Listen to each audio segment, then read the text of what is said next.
naciones, que defendieran sus derechos, que defendieran sus posibilidades de desarrollo.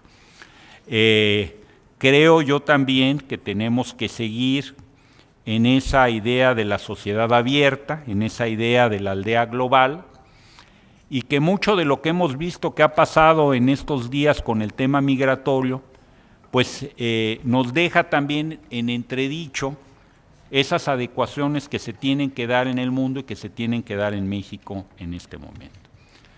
Eso sería básicamente lo que yo les diría y les agradezco mucho su atención.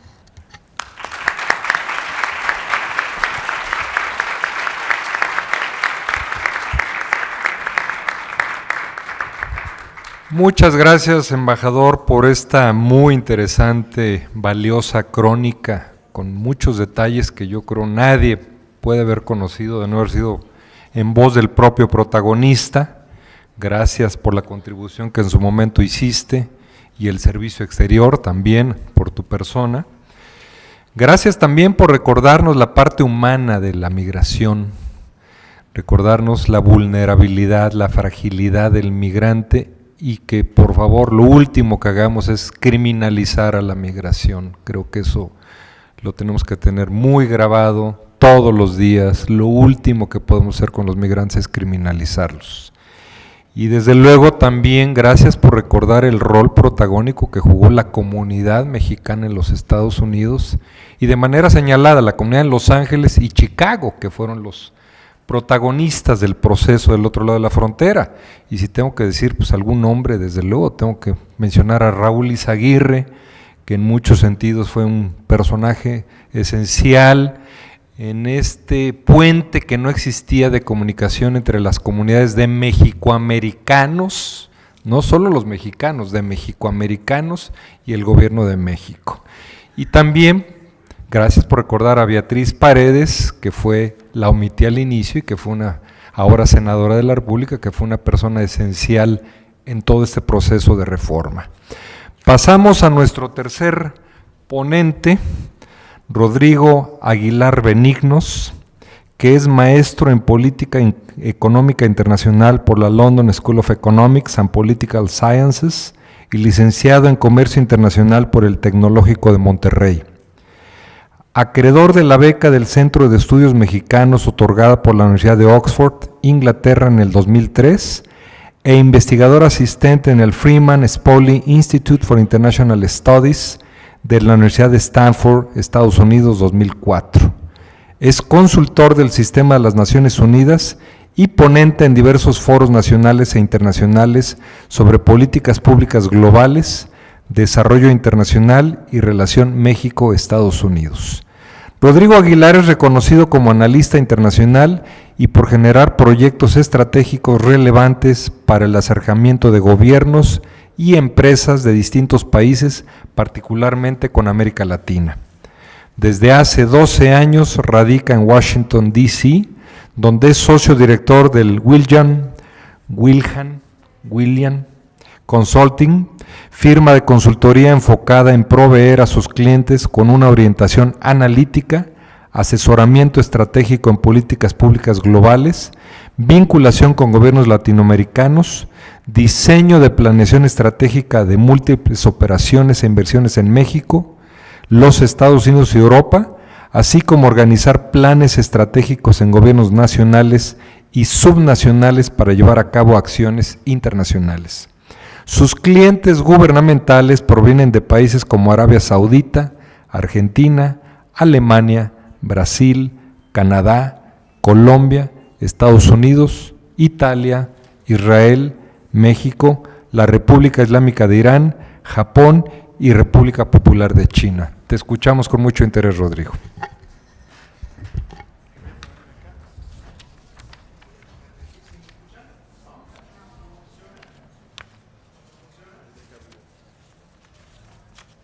Sí, pues voy a poner unos apoyos visuales, ya me escuchan, ¿verdad? ¿Qué tal? Pues bueno, pues muchísimas gracias por la invitación. Estoy sumamente honrado y sumamente agradecido con la FIL, con Leticia, con el doctor Héctor Raúl, con el embajador Carlos García de Alba, porque bueno, pues aquí ¿quién me iba a decir que iba a estar en esta mesa hablando de doble nacionalidad? Con quienes me permitieron tener la doble nacionalidad en Washington. La obtuve hace 2 años y medio. Si hay tiempo, al final me gustaría compartirles la parte personal de lo que significa tener acceso a una doble nacionalidad, que no es menor, ya lo habían comentado aquí tanto el embajador como el doctor Natividad. Y bueno, pues también agradecer a todos ustedes que estén aquí para hablar de este relevante tema a partir pues, de lo que ha estado pasando nada más en el mundo en los últimos 2-3 años. Bueno, me gustaría iniciar hablando un poco de la historia y qué podemos aprender de la historia de los fenómenos migratorios. Lo voy a hacer de manera muy rápida, pero sí es importante hablar de toda esta política de open borders, que le llaman, estas políticas que principalmente pues, tuvimos a finales del siglo XIX, principios del siglo XX, en particular de las migraciones de Europa Central hacia Estados Unidos. Y bueno, pues ahí hay muchas lecciones de lo que se puede entender sobre fenómenos migratorios y el camino que se iba pavimentando hacia la doble nacionalidad. Si me ayudan a la siguiente. Bueno, estas políticas de open borders, vimos prácticamente que un migrante, principalmente de Europa Central, a finales de 1900 y principios del siglo XX, pues obviamente tenían todo este flujo y era relativamente fácil migrar, porque entre otras cosas, y es una de las cosas que me especializo últimamente, es el tema de los mercados laborales. Un carpintero en Londres podría fácilmente, ahorrando 6 semanas de trabajo, y comprar un boleto en tercera clase en el Titanic para poder migrar a Estados Unidos. Es decir, había cierta facilidad.